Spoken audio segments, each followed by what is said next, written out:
In the heart of that storm, there came a sound as thin as a thread, the cry of a child, faint, trembling, echoing across the frozen creek like a plea from a lost soul. In that darkness, one light still burned, the lamp of a widow who had lost everything, except her kindness. She stepped out, shivering in the snow and in the cruel cold of that night. She rekindled what the whole valley of Winter Creek had long forgotten: life itself. And you?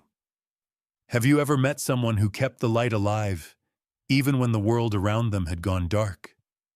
Tell me where you're watching from. And if stories like this still touch your heart, don't forget to subscribe, so you never miss the next small light that keeps burning through the long night. Wishing you a peaceful and gentle night, wherever you are. Winter had a way of silencing things in the valley. Not the kind of silence that rested gently, but the kind that settled deep, like dust in a forgotten room, until it became part of everything. Even the wind, once wild and sharp, now moved slow between the pines, brushing past their frozen needles like fingers tracing the face of a memory. Snow lay deep across the ridges of Winter Creek, a Montana valley where the horizon felt endless and the color of the sky changed only by degrees of sorrow. Smoke rose from a few chimneys, thin and hesitant, as if unsure whether warmth was worth the effort anymore. The town itself clung to the earth like a survivor too proud to fall. Barrows Street, its main road, was lined with shuttered windows and the ghosts of summer laughter. A lone horse's hoofbeats echoed faintly on the frozen dirt, sound swallowed by distance before anyone could turn to look. The general store sat at the corner, its lantern sign creaking in the wind, and beneath it, the faint yellow glow of life remained where a woman scrubbed dishes beneath a sputtering oil lamp. Her name was Eleanor Vance, 36, though her reflection in the warped glass often looked closer to 45. Her hair, once a soft chestnut, had dulled to the color of spent ash. Her hands were steady, but the skin bore tiny cracks like winter roads, wounds from soap, cold water, and years of holding on. She wore a plain gray wool dress under a frayed brown shawl that had belonged to her late husband, Jonas. The neckline still smelled faintly of pine tar and tobacco, and sometimes, when the night turned cruel, she would close her eyes and pretend the scent was warmth. "Third time this month," Mr. Coulter muttered, not looking up from his ledger. His face was a map of old grievances, cheeks sagging, eyes small and watchful as a crow's. "Lucky I still keep you, Mrs. Vance." Eleanor didn't answer. The words drifted toward her and fell like dead leaves. Once she might have defended herself, back when laughter had lived in her house, back when she'd been known for her healing hands at the mining camp clinic. But that was before the collapse, before the cries under the mountain, before Jonas's name became something the town said only in past tense. She rinsed the last dish, dried her hands on her skirt, and picked up a small basket. Inside were a few old potatoes, spotted, wrinkled, soft to the touch, her wages for the week. "Don't bruise them," Coulter added absently, and the absurdity of his warning almost made her smile. Potatoes, like hearts, bruise from more than being dropped. Outside, dusk came early. The snow along Winter Creek Road glowed blue under the sinking sun. Eleanor walked slowly, her boots splitting at the seams, each step whispering against the ice. Her breath made a pale ribbon that trailed behind her like a prayer half-spoken. From somewhere deep in the forest, a coyote cried, a lonely high note that twisted through the silence before fading. Her cabin stood at the far edge of the valley, where the trees grew thicker and the world forgot to listen. The roof leaned to one side, the porch sagged, but the small window still held a square of light, her only defiance against the dark. Inside, the air smelled faintly of smoke and iron. The walls were lined with small reminders: a dented tin cup, a pair of worn boots, a faded photograph of Jonas standing beside a horse with one white eye. She kept them where the lamplight could reach, as if memory itself needed to stay warm. That evening, she set the potatoes on the table, one rolling slightly before coming to rest against her hand. She studied it for a moment, then exhaled a soft laugh. Half pity, half exhaustion. "You and I," she whispered. "We've both seen better days." The wind rattled the shutters, and the lamp on the shelf sputtered, its flame shrinking. She struck another match, shielding it with her palm. For a moment, the small light reflected in her eyes, two sparks refusing to die. She turned the wick higher, and the glow reached across the room, touching the empty chair by the fire. She stared at that chair longer than she meant to. Once, Jonas would have been there, boots off, pipe in hand, voice low and patient as he read the newspaper aloud. He'd always pause before the good parts, glance over at her and say, "You hear that, Ellie? Even the world's madness sounds smaller when we're warm."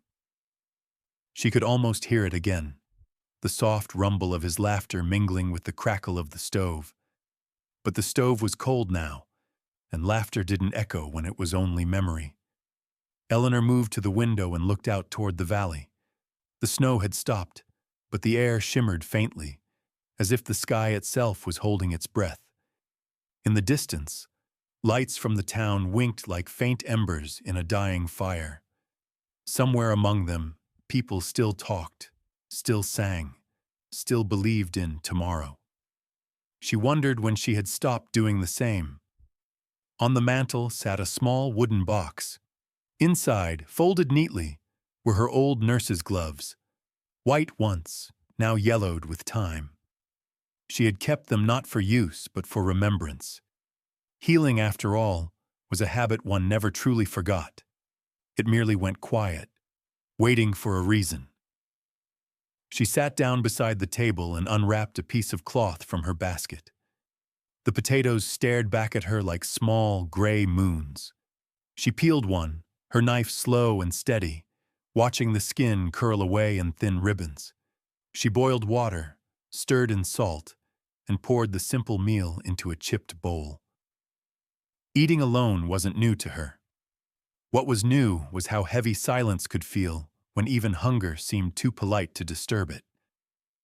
Outside, the branches creaked. A gust slipped through a crack near the door and brushed against her neck.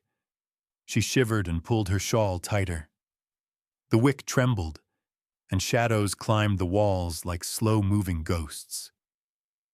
In the flicker, she saw shapes that weren't there, a hand reaching, a smile that dissolved into smoke.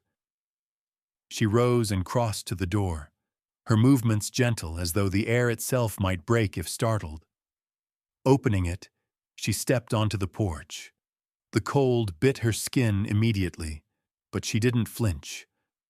Overhead, the stars hung like shards of frozen glass, their light fragile and far away.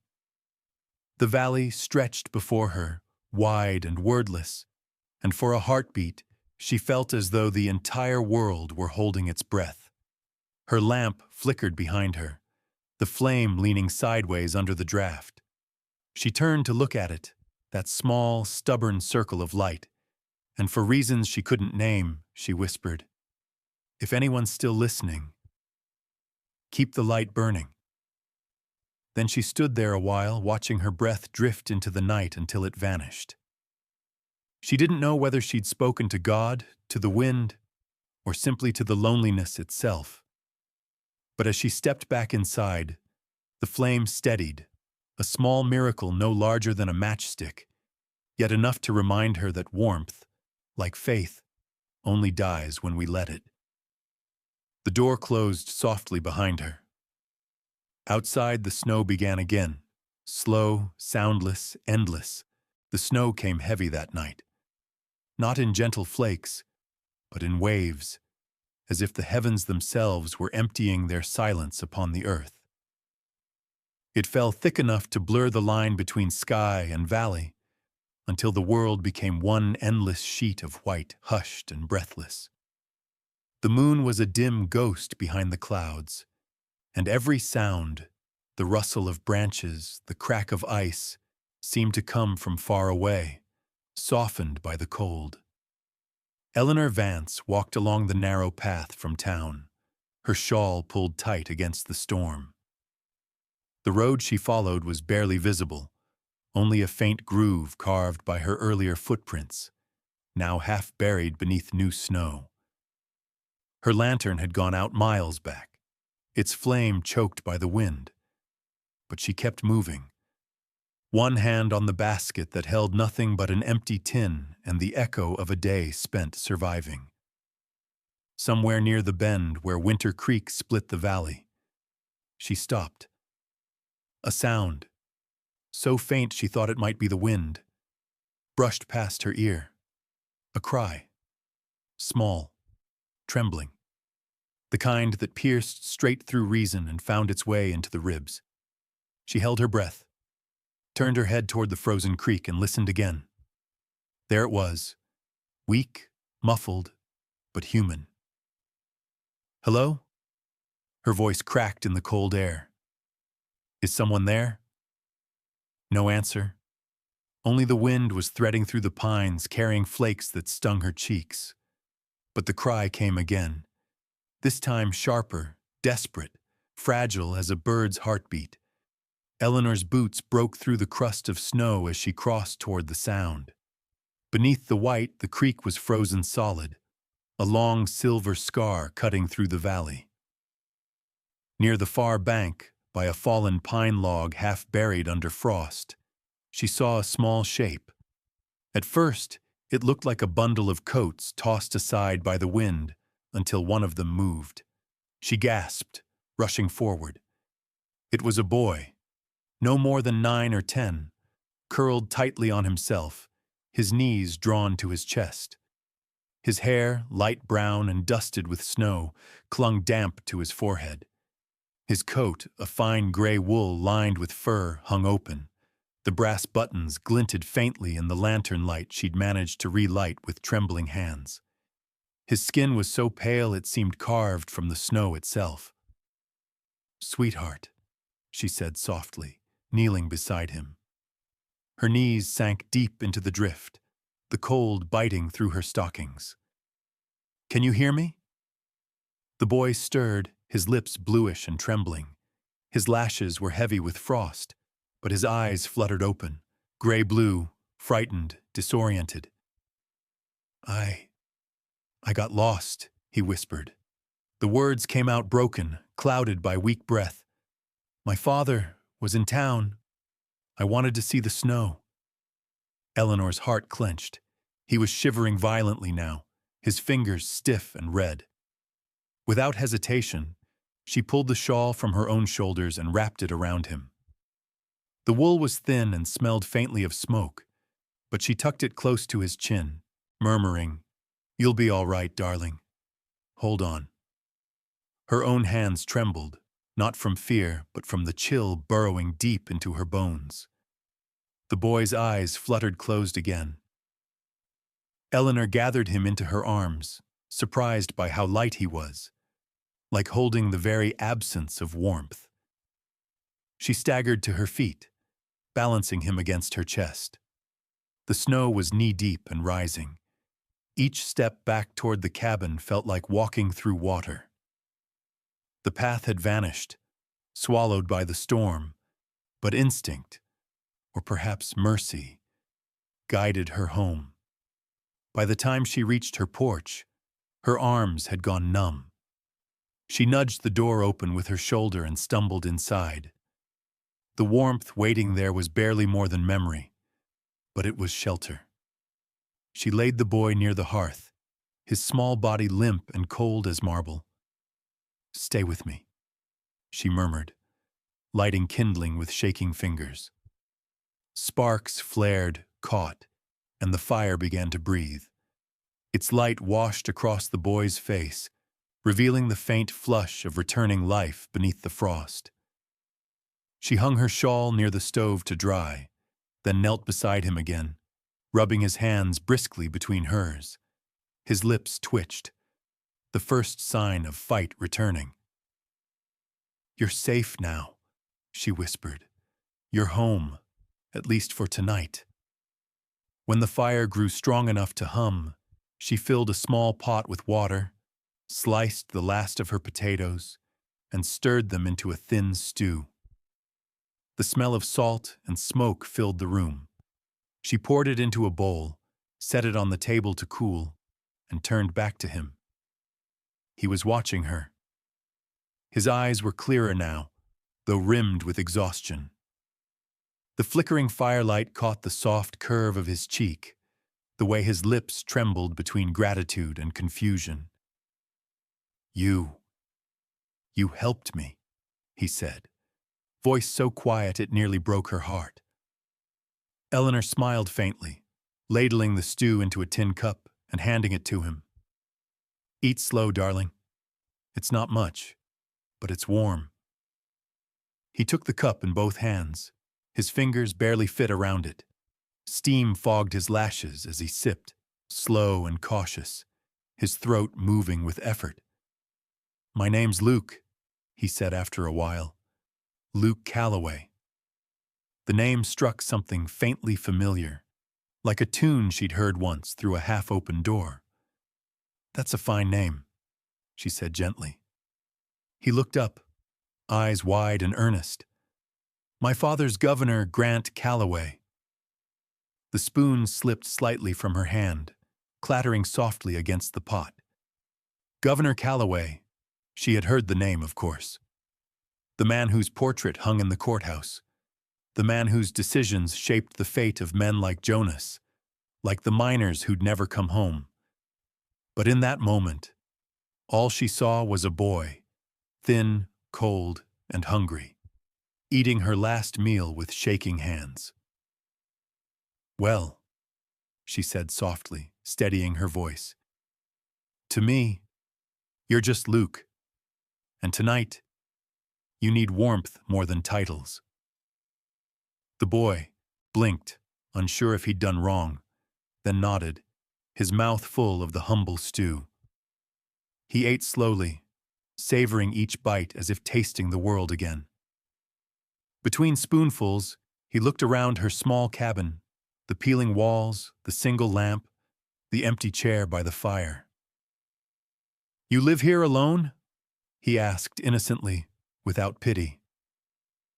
Eleanor smiled faintly. "I suppose I do, but it's not so bad when there's company." Luke finished the last of the stew and wiped his mouth with the back of his hand. His eyelids drooped, heavy with fatigue. "It's warm now," he murmured. "I don't feel the snow anymore." "Good," she whispered. She placed an old quilt, the one with faded blue squares, over him and tucked it close around his shoulders. His breathing slowed, steadying into the rhythm of sleep. For a while she just sat there, watching the firelight dance across his face, the storm still howling beyond the walls. Outside, the wind pressed against the cabin, but inside, the warmth held. The kind of warmth that didn't come from wood or flame, but from the simple act of mercy. Eleanor leaned back, her eyes heavy, the faintest smile softening her features. For the first time in years, the light from her lamp touched not just the walls, but another soul. Then, just as her eyelids began to close, a sound rose faintly above the wind. Not the cry of the storm, but something sharper, deliberate. The distant crack of hooves on ice, followed by a man's voice calling a single name through the blizzard. "Luke!" The lamp trembled on the table. Eleanor's eyes opened. Outside, the storm had not yet slept. The wind scoured the valley, dragging white veils across the moon, and the trees bowed under the weight of it, each branch heavy with frost. In the dim light that spilled from Eleanor's cabin, the snow shimmered faintly, tracing small halos around the window panes. Through that frost-covered glass, a tall man stood motionless. His hat brim carried a crown of snow, his shoulders powdered white, his coat, a long wool trench, dark and finely cut, glistened with a thin layer of ice. His face, lined and stern, was half hidden in shadow, but his eyes stayed fixed on the small glow within. Governor Grant Calloway, 52, a man of presence and command, was not accustomed to waiting. And yet there he stood, still as the pines behind him, watching the fragile warmth of another life flicker in the dark. He had searched all night, across ravines and frozen paths, through frightened townsfolk and exhausted deputies, until the storm itself seemed to mock his effort. His horse, a black stallion lathered with sweat and frost, waited a few paces back, sides heaving. But here, at last, the search had ended. Through the dim square of glass, he saw what no title, no wealth could have prepared him for. Inside the cabin, Eleanor Vance knelt by the fire. Her movements were slow, deliberate, the kind that came from years of doing without. She tucked the blanket around the small boy sleeping beside the hearth. The child's lips, once blue, were now flushed faintly pink. His small hand rested against the edge of the quilt, a hand Calloway recognized at once, though the sight of it in that poor place broke something deep inside him. He watched her feed the fire, ladle the last of the thin stew into a bowl, and set it aside untouched. Hunger had sharpened her face, but her eyes held a quiet steadiness. Not pride, but peace. She didn't know she was being watched.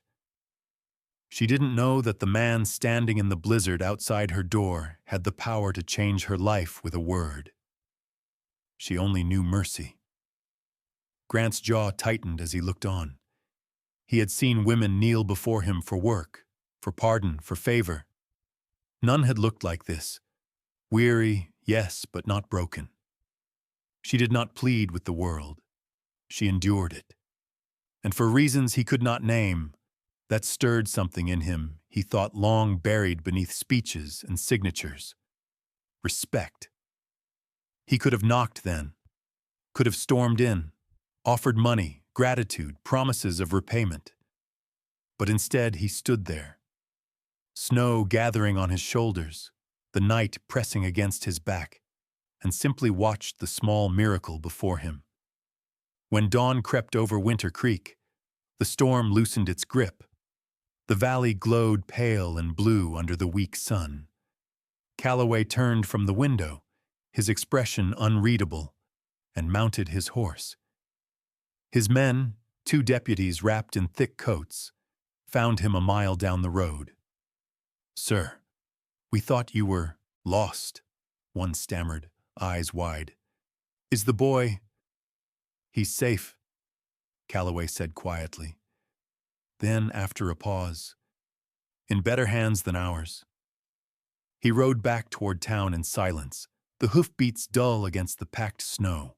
But by the time the morning bell rang, news had already begun to crawl through the streets like smoke. "They found the governor's boy," whispered the butcher's wife to a customer clutching a loaf of bread. "A widow's the one who took him in." At Coulter's general store, the whispers were louder. The bell above the door rang again and again as townsfolk filed in, hungry for gossip. "Word is, she fed him her last meal," someone said. "A likely story," replied another. "Women like her don't do nothin' for free."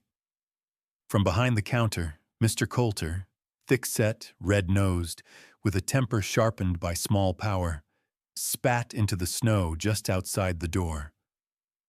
"Can't trust a desperate woman," he grumbled. She'd sell mercy if she could. By noon, the story had twisted beyond recognition. Some said she'd kept the boy hidden for ransom. Others claimed she'd lied about finding him. And by the time Eleanor walked into the store that afternoon, the air shifted, heavy, sharp. She came to return the key to the storeroom. Her work had been done, her debt paid, but Coulter didn't even meet her eyes. "You can keep it," he said flatly. "Ain't got use for thieves or saints here. You'll find your own way, Mrs. Vance." The other customers pretended not to look, though every eye followed her as she set the key on the counter and turned to leave. The bell rang behind her like a sentence closing. Outside, the snow had turned to slush beneath her boots. Children played in the street, their laughter carrying faintly through the morning air. The world, it seemed, had already moved on, except her. She walked home slowly, the basket in her hand empty, the sky dull and gray. The wind tugged at her hair, lifted the hem of her coat. The cabin came into view, small and solitary at the edge of the trees. Through the window, she could see the ashes of last night's fire, gray, scattered, cold. Luke was gone. The bed where he had slept was neatly made, the quilt folded, a small wooden horse resting on the pillow. Likely something the governor's men had left in gratitude. But gratitude, like promises, didn't keep the room warm. Eleanor sank into the chair by the hearth. The bowl from the night before sat on the table, empty, dry. She lifted it in both hands, her fingers tracing the thin crack along its rim. It had been her last meal, her last bit of comfort, and she had given it away without regret. But now, sitting there in the quiet daylight, the ache of hunger mingled with something deeper, the sting of being judged for kindness. Outside, footsteps crunched faintly in the snow, distant, fading. Perhaps the governor leaving with his men. She did not rise. The light from the window fell across her face, soft and unkind. Her lips parted, but no sound came. The hours stretched long. By evening, the sky darkened once more, and the town's distant lights glowed faintly in the valley below. The wind had quieted, leaving behind a silence that pressed against the cabin walls. Eleanor set the bowl down carefully, as though afraid to break the one thing she had left. She rested her head in her hands, and for the first time in years, tears came. Not loud, not wild, but slow and steady, like thawing ice slipping from a roof. They traced down her cheeks, fell upon the empty bowl, and disappeared into it, as though her sorrow itself had returned home. Outside, the snow began again, soft this time, almost gentle, covering the footprints at her door. Night had fallen thick and deep across Winter Creek, the kind of darkness that hummed like an old hymn forgotten by heaven. The wind moved slow along the cabin walls, brushing against the wood as though searching for someone who no longer lived there. Inside, the lamp trembled on the table, its flame small, stubborn, and Eleanor Vance sat close to it, her hands resting in her lap, her face half in gold, half in shadow. The quiet was so complete it seemed to listen to her breathe. Then came the knock, soft, uncertain. The sound of a world that had nearly stopped remembering her. Eleanor lifted her head. No one ever came this late. She rose slowly, joints aching from the cold, and opened the door. A burst of wind swept in, scattering the light, tossing flakes of snow into the air like ghostly dust. "Mercy, child, you'll freeze yourself solid," came a familiar voice. On the porch stood Ruth Malone, her elderly neighbor, small, stooped, wrapped in a wool shawl too thin for the storm. Her cheeks glowed red from the wind, her eyes bright and kind beneath her knitted cap dusted with snow. In her gloved hands, she held a woven basket. "I was about to put out the lamp," Eleanor said softly, surprised. "What brings you here, Ruth?" Ruth stepped inside, shaking off her shawl. "This came for you, dear. Telegraph boy left it at my place by mistake. Couldn't tell one cabin from another, I suppose." Eleanor frowned as Ruth handed her the basket. Inside lay a loaf of bread, 2 small logs of firewood, and on top, an envelope sealed with red wax. "For me?" "For you." Ruth nodded. "From Cheyenne, I think. The handwriting looks important." Eleanor hesitated, then reached for the letter. The paper was thick, the handwriting careful, familiar. She didn't need to read the name to know who had written it. Dr. Henry Alden. Her breath caught. Memories flickered. Antiseptic and oil lamps. The firm voice of a teacher who once told her that mercy was a form of courage. It had been years since she'd left that clinic behind, and the version of herself who'd walked its halls. "Would you like me to stay while you read it?" Ruth asked kindly, her eyes searching Eleanor's tired face. Eleanor shook her head. "No, thank you. You've already done enough by coming through this cold." Ruth smiled, lines deepening around her mouth. "Then I'll leave you the bread, dear, and the wood. You'll need it before dawn." She paused, then added gently, "Sometimes words arrive late, but never too late." When Ruth was gone, the door closed with a sigh, and the world fell quiet again. But not the same kind of quiet. This one had a heartbeat. Eleanor sat at the table, the lamp between her and the dark, and turned the letter over in her hands before breaking the seal. "Eleanor, the Frontier Health Initiative is expanding north. We need nurses, not just skilled, but human-hearted. You were always both. Housing and salary are provided. If you can come, you'll be doing what few can. Healing where hope is scarce." Henry Alden. She read it once, then again, and again. For a long moment she didn't breathe. Her hands trembled, not from cold, but from something older, deeper, recognition. The words felt like sunlight reaching through cracks she hadn't realized were still open. "We need a healer with a human heart." They shimmered on the page, glowing faintly in the lamplight. Something inside her stirred, a warmth that had slept through endless winters. She pressed her lips together, then smiled, small but real. Her eyes widened slightly, as if the room had grown brighter. For the first time in years, she felt movement inside her spirit, the stirring of life that wasn't just survival. She imagined the clinic halls in Cheyenne, morning light spilling through open windows, the scent of herbs and clean linen, the murmur of kindness instead of the silence of want. She could almost hear Dr. Alden's voice again, steady and sure, calling her Miss Vance with pride instead of pity.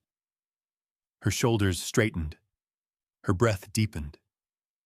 A fragile laugh escaped her, soft, almost disbelieving, like glass touched by sun. "They remembered me?" she whispered. "Someone still remembers who I was." The cabin no longer seemed so small. The shadows lifted from the walls. Even the cold in her bones felt less cruel. For one precious heartbeat, she saw herself not as the widow who washed dishes for bread, but as a woman with a purpose, a healer the world had not yet forgotten. Then her eyes fell to the date. 4 days ago. The warmth vanished, just like that. Her smile froze, her fingers tightening on the page. She blinked once, then again, reading the date as if her sight might be lying to her. But it wasn't. 4 days. The telegraph boy. The storm. Time itself. Cruel and unbending. She stared at the ink until it blurred. The light that had kindled in her chest flickered, faltered, and began to fade. 4 days, she whispered, as though saying it might shorten the distance, as though her voice could reach back across the lost hours and make the world merciful again. But the silence didn't answer. Her shoulders sagged. The air grew heavy. The glow that had filled the room just moments ago bled away, leaving only the weak pulse of the lamp. She pressed the letter against her chest, but it was no longer an anchor, only a weight. Tears stung her eyes, sharp and hot, then cooled before they could fall. It wasn't life she'd lost. It was the possibility of life. The small miracle of being seen, wanted, useful. The door that had opened in her imagination now slammed shut, leaving her in a room darker than before. For the first time, she understood what true loneliness meant. Not absence, but the echo of something that almost returned. She lowered her head, her lips parted, trembling, with the whisper that came. "It's too late," she said softly, voice breaking. "Too late for people like me." The lamp's flame shivered, but refused to die. Outside, the wind rose again, clawing at the cabin walls, scattering snow like shards of memory. Eleanor stood and moved to the window. The glass was coated in frost, her reflection a pale ghost haloed by tired gold light. Beyond it, the night stretched endless and merciless. The world had erased the road, her footprints, her chants, her name. The wind took her words and carried them away, out over the valley, to where Winter Creek curved like a frozen scar through the hills. And yet, far down the road, something flickered. At first, it was no more than a spark, a wandering ember in the white. But then it grew brighter, steadier. The glow of a lantern swinging from the front of a carriage, cutting through the snow. The light moved slowly but deliberately, as if following some invisible call, a promise not yet broken. Eleanor didn't see it yet. She turned from the window, her back to the storm, her eyes fixed on the letter resting beside the lamp. Behind her, the last ember in the hearth sighed and went out. But the light outside, it kept coming. In that hush between one heartbeat and the next, another sound rose from the distance, faint, rhythmic, resolute. The soft, steady thud of hooves striking frozen earth. Each beat echoed like memory finding its way home. Eleanor lifted her head, eyes drawn to the faint shimmer on the frosted glass. For a moment she thought it a trick of the flame, until the sound came again, closer this time. And out there, beyond the veil of white, something was coming. Something carrying light through the darkness. Dawn broke pale over Winter Creek, thin as silk stretched across the hills. The snow outside shimmered faintly blue, and the first rays of sunlight crept across the frost like shy fingers touching glass. Inside the small cabin, Eleanor Vance stirred in her chair, her head resting on her arm, the letter from Dr. Alden still pressed beneath her hand. The lamp had long gone cold, but the faint smell of burnt oil lingered, a ghost of light that refused to leave. Then came the knock, sharp, clear, not the timid tapping of a neighbor, but the sound of purpose. Eleanor startled awake, her breath catching in the hush of morning. No one ever came here at dawn. Another knock followed, polite but firm. She rose, wrapping her worn shawl tight around her shoulders, and opened the door. A man stood on her porch, tall, in a dark wool coat, the brass pin of the governor's office glinting on his lapel. His cheeks were flushed from the cold, his posture crisp with duty. "Mrs. Vance," he said, bowing slightly. "Governor Calloway requests your presence. His son insisted you come." Eleanor blinked, words slow to form. "The governor?" "Yes, ma'am." he replied gently. "The carriage is waiting." Outside, the morning glowed gold and white. A black carriage waited near the fence, its horses shifting restlessly, plumes of steam curling from their nostrils. Eleanor hesitated, then stepped forward. The door closed softly behind her, and soon the carriage rolled north, wheels crunching through the snow. The journey was quiet. Hills passed in solemn silence, trees bowed under the weight of frost, and now and then a crow's cry echoed across the valley. Eleanor sat with her gloved hands clasped tight, her eyes fixed on the blurred horizon. The rhythm of hooves lulled her into something between thought and memory. Why summon me? Why now?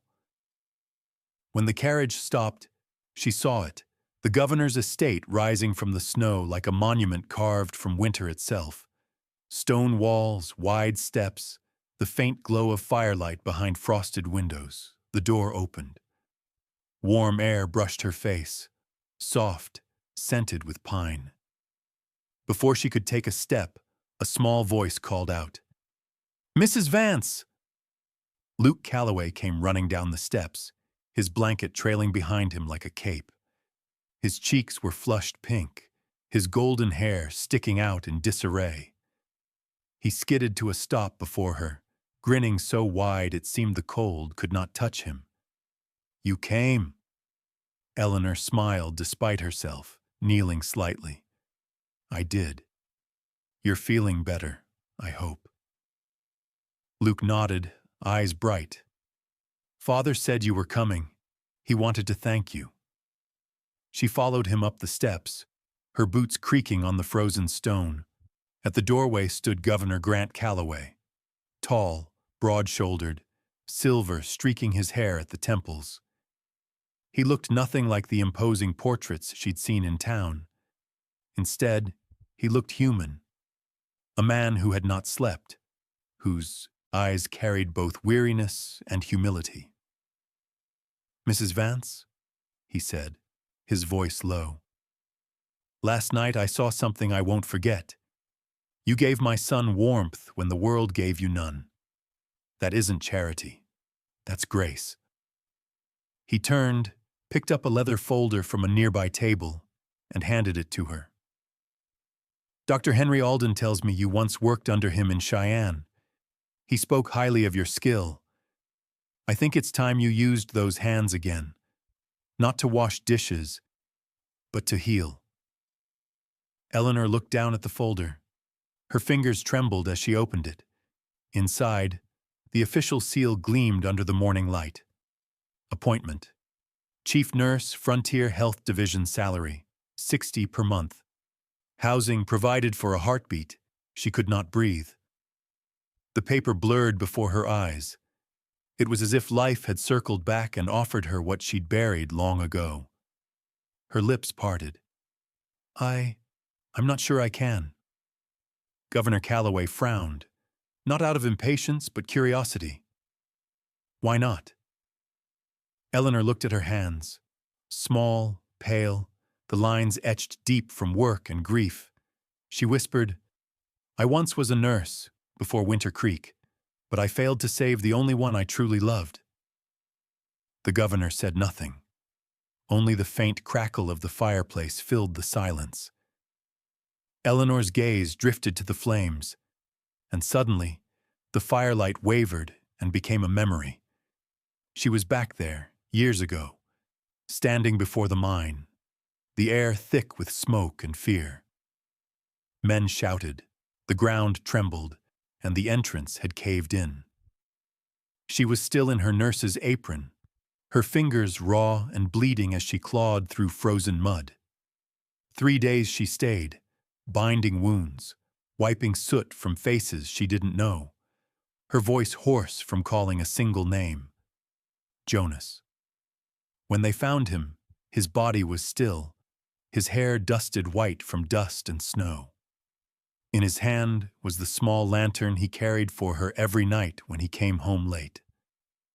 She remembered kneeling in the dirt, cradling that lantern to her chest, whispering through chapped lips, "You kept the light, even when you were gone." After the funeral, she never went back to the clinic. The smell of antiseptic made her sick. The sound of stretcher wheels on tile felt like ghosts dragging their grief behind them. Dr. Alden had begged her to stay. "Eleanor," he'd said, "healing doesn't mean defying death. It means letting love live after it." But she couldn't. She left Cheyenne with one suitcase and the wedding ring she would later sell for a train ticket north. She found Winter Creek, quiet, small, forgettable, and chose it for that very reason.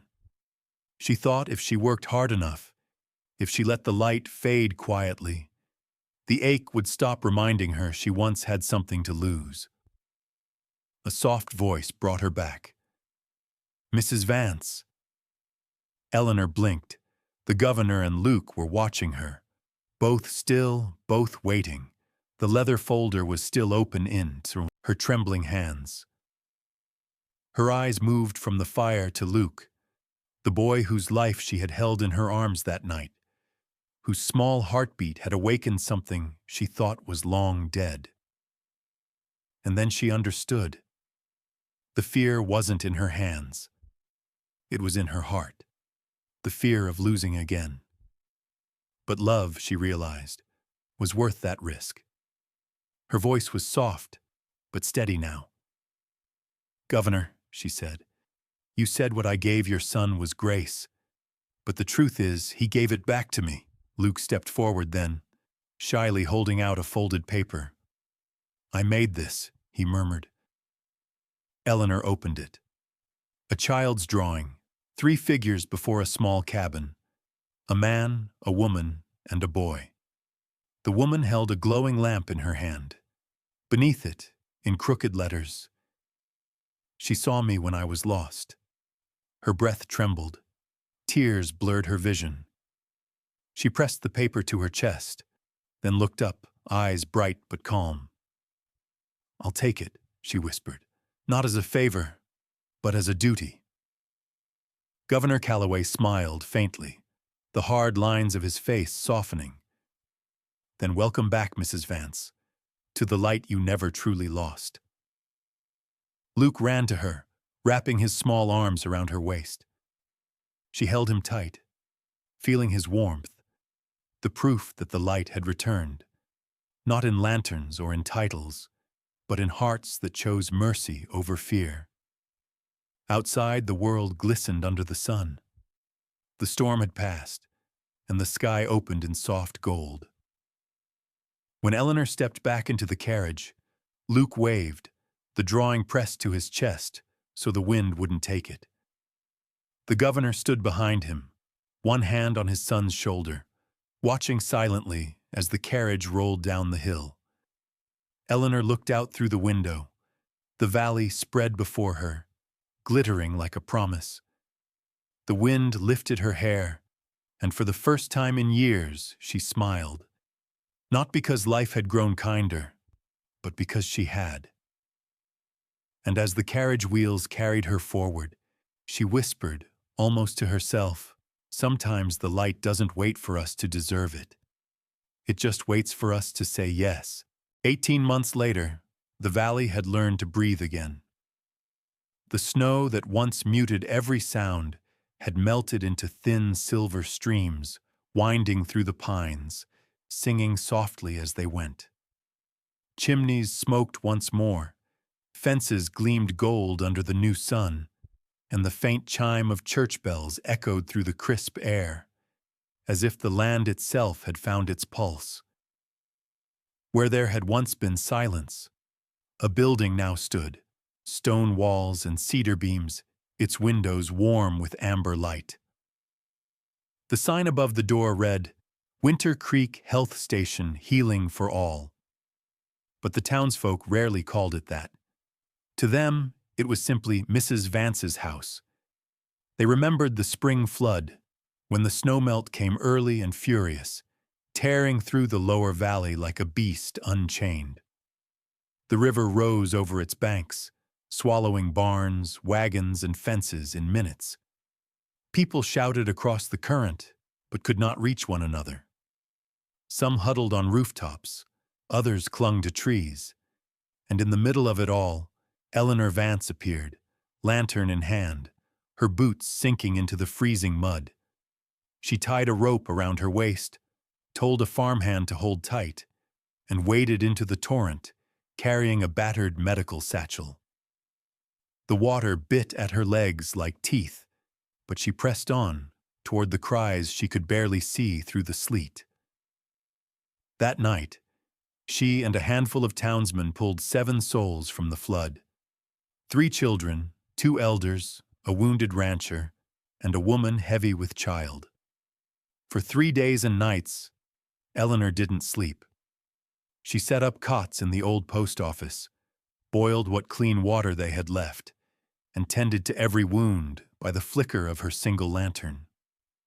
When the woman finally gave birth, a frail child who took one shaky breath, then another, Eleanor wept, not from exhaustion, but from relief.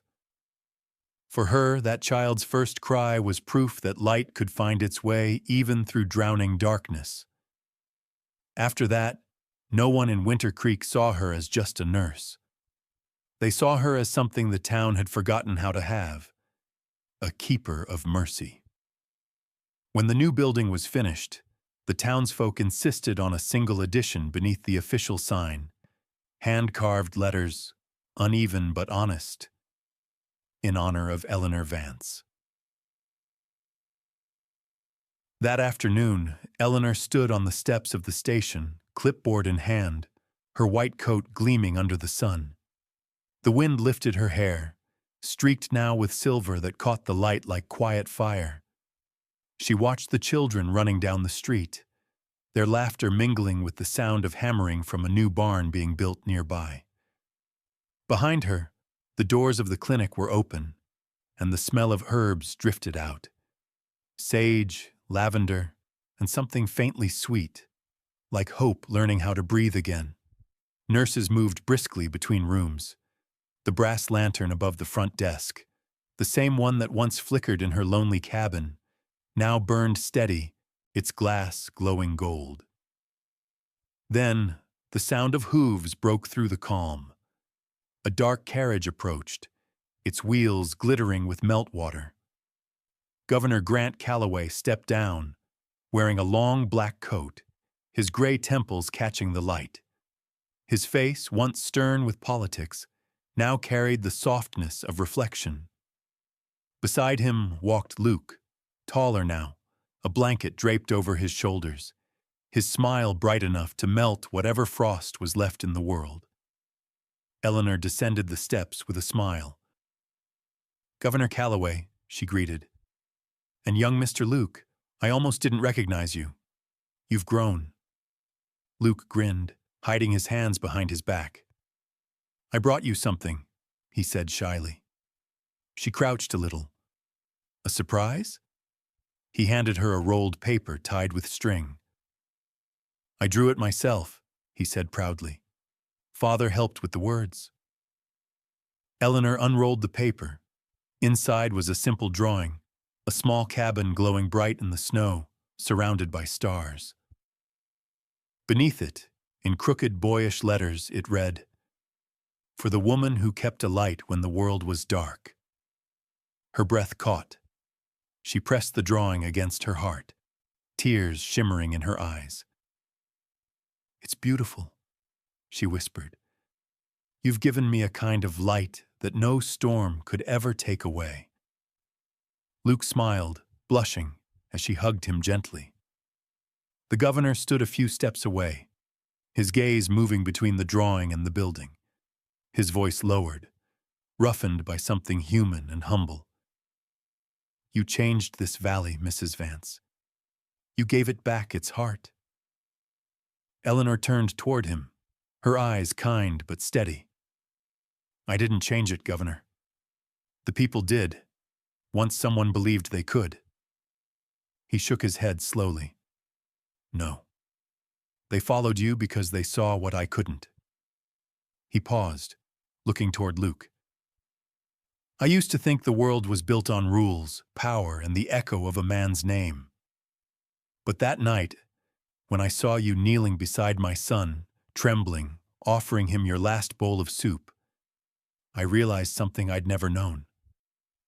Eleanor tilted her head. And what was that, sir? That true strength, he said softly, doesn't shout. It kneels. The wind stirred between them, carrying the scent of melting snow. Eleanor's eyes glimmered. It wasn't strength, Governor. It was need. The need to keep one light alive when my own was dying. Grant's voice trembled, his words heavy with grace. Then may all our needs be so holy. For a while they stood in silence, two souls who had known loss and chosen compassion instead of bitterness. Eleanor spoke again, her voice like the hush of falling snow. When I first came here, I thought this valley was dead, but now I see it was only waiting for someone to remember that kindness still belongs to the living. Grant nodded. Then it seems, Mrs. Vance, that the living learned again how to live, because you refused to stop caring. Her smile softened. No, Governor, because a little boy reminded me how. At that, Luke looked up proudly, and both adults laughed, the sound light and genuine, like the breaking of winter. Grant's expression turned solemn once more. Mrs. Vance, my office will fund 3 more stations like this one, each bearing your name. You've done more than heal bodies. You've healed the memory of what people can be. Eleanor looked back toward the clinic. Through the windows, the lamps glowed steadily, as if the stars themselves had come down to rest inside. She turned again, her voice barely above a whisper. Then let them carry only one message, Governor, that the light we guard isn't ours to keep. It's meant to be passed on. Luke tugged her sleeve. Will you hang my picture here? She smiled through her tears. Yes, dear. Right where the light can find it. Inside, the air was warm and alive. Eleanor found a space above the front door, beside the brass lantern, and pinned the drawing there. The sunlight slipped across the paper, making the penciled stars shimmer faintly. For a long moment, no one spoke. Even the wind outside seemed to listen. Then Eleanor turned toward the valley, her lips parting with a quiet breath, half prayer, half gratitude. The light always returns, she whispered, if we keep it burning. The words drifted through the open door, carried by the wind that once howled with sorrow, now soft with renewal. Down the hill, children's laughter rang out. A dog barked. Someone played a harmonica near the river. Life hummed like a song rediscovered. And as dusk fell, one by one, the lamps of Winter Creek flickered on, gentle golden beacons stitched into the fabric of night. From the road, the town looked like a constellation, a map of mercy drawn not by stars, but by human hands that had learned how to keep the flame. Sometimes, the smallest acts are the ones that change everything. A lamp lit in the dark, a hand extended when no one is watching, a word spoken softly enough to keep someone from giving up.